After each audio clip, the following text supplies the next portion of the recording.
Hello everyone! In this video, we are going to talk about the different properties of inequality.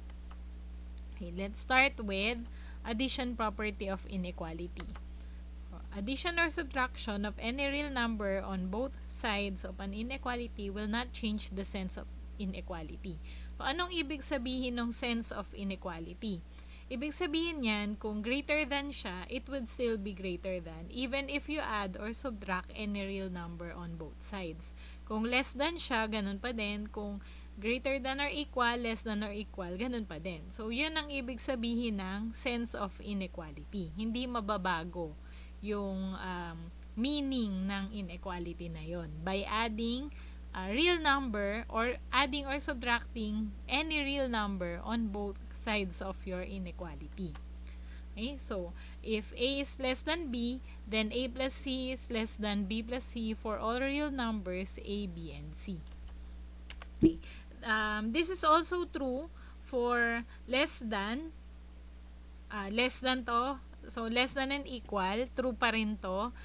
Greater than and equal. So, as long as it use inequality symbol, this property of inequality applies. For example, para makita natin.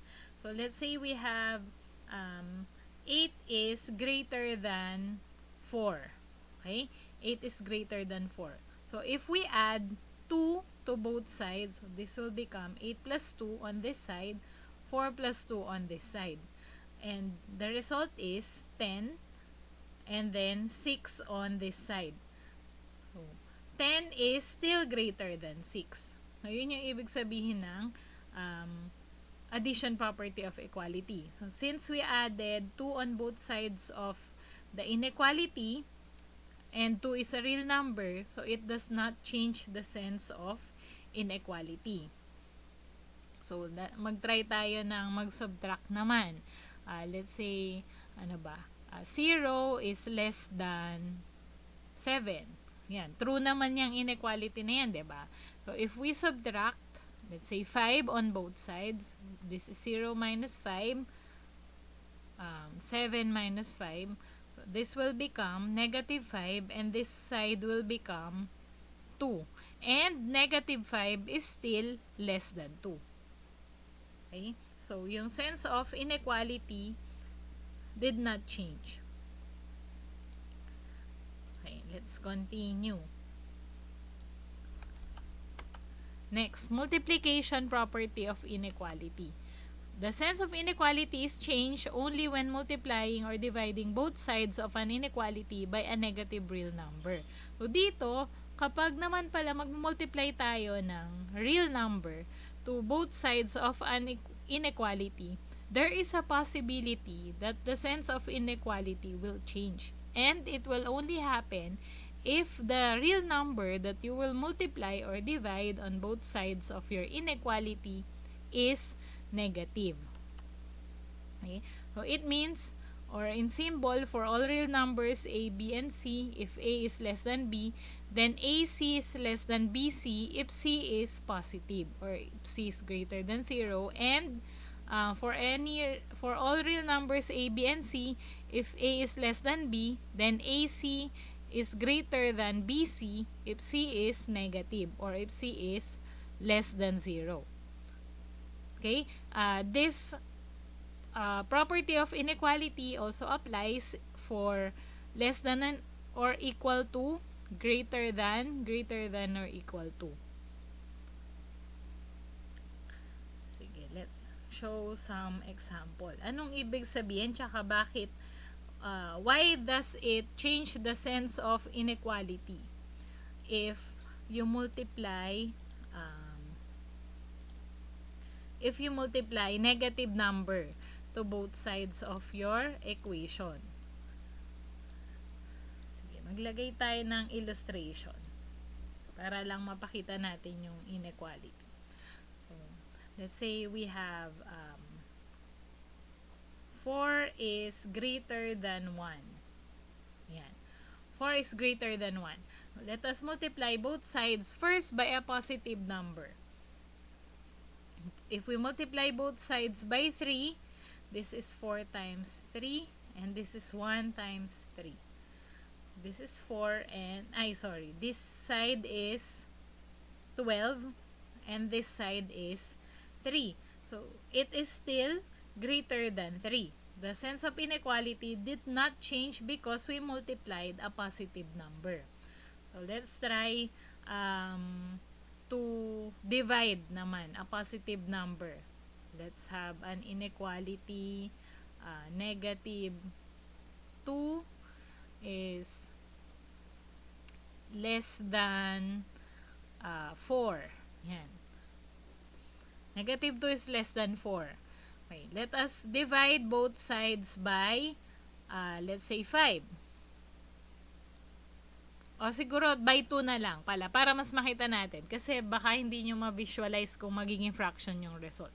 So, if we will divide both sides by 2, positive 2.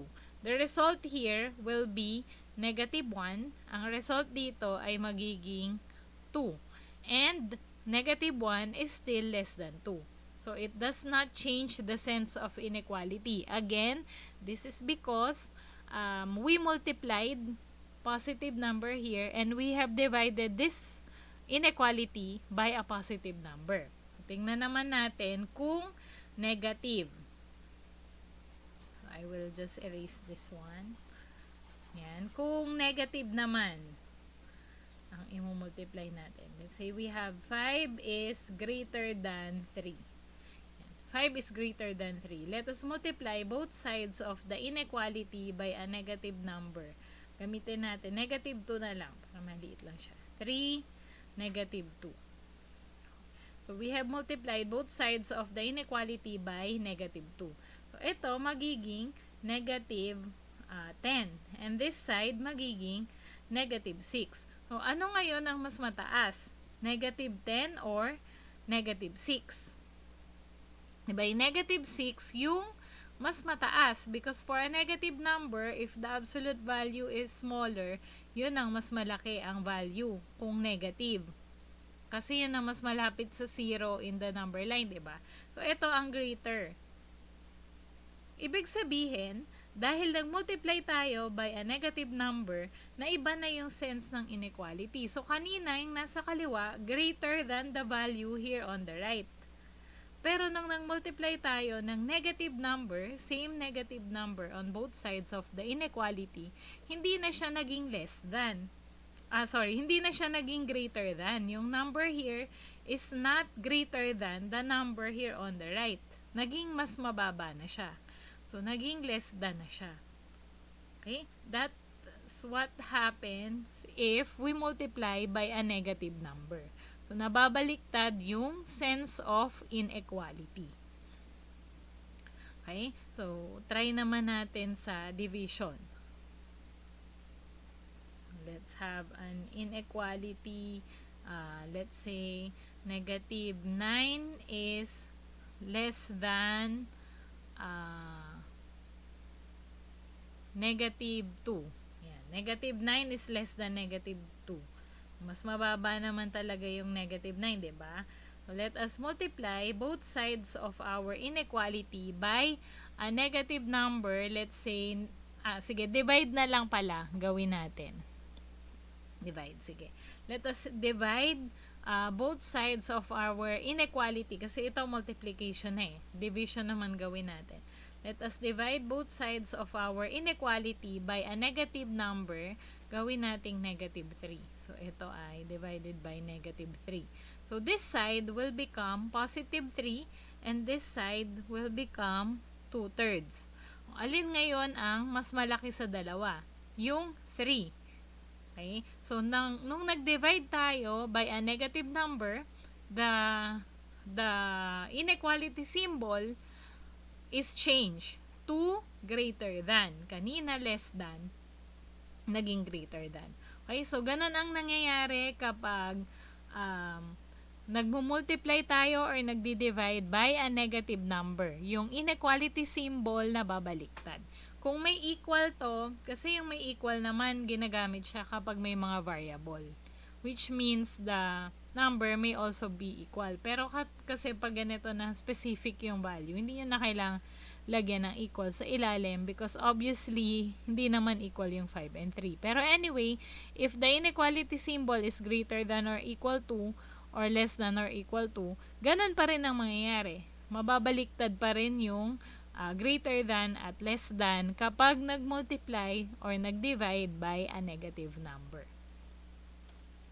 Okay? So, kaya kapag etong mga properties of inequality na to, ito yung gagamitin natin kapag tayo ay solve ng inequality, which will be our topic in the next days or yung mga kasunod na videos, yun yung magiging topic natin. Okay? So, let's continue. Transitive property. For all real numbers, A, B, and C, if A is less than B and B is less than C, then A is less than C. Yun ang ibig sabihin ng transitive property. Dalawa siya actually. Ito ay less than B. If A is less than B, B is less than C, then A is less than C. And if for all real numbers A, B, and C, if A is greater than B and B is greater than C, then A is greater than C. Illustrate, pakita lang natin siya sa specific example para makita nyo bakit nagiging true yon na ganun yung magiging why is this always true yung transitive property. So, let's say we have 7 is greater than 3. Totoo naman yan, diba? And 3 is greater than 1. True din yan. So, if 7 is greater than 3 and 3 is greater than 1, then we can conclude that 7 is greater than 1. And it is really obvious that 7 is greater than 1. So, ito, kasi ito obvious dahil may mga specific given tayo. Pero kung variable ang binigay, o di, doon tayo pwedeng magkaroon ng conclusion na one specific variable is greater than a different number or any variable or any number. Okay? Okay, pwede nating ipakita siguro. If x is greater than 2 and 2 is greater than y, then anong pwede nating maging conclusion dyan? Then x is greater than y. Okay? It is also true for less than. Sige. Kung negative 1 is less than 0 and 0 is less than 1, then we can conclude that negative 1 is less than 1. Okay? So, yun ang ibig sabihin ng transitive property of inequality. Okay? So, these are the properties of inequality and the addition property of inequality and multiplication property of equality. We will use that in solving linear inequality. So that's the end of this video. Thank you for watching. Bye!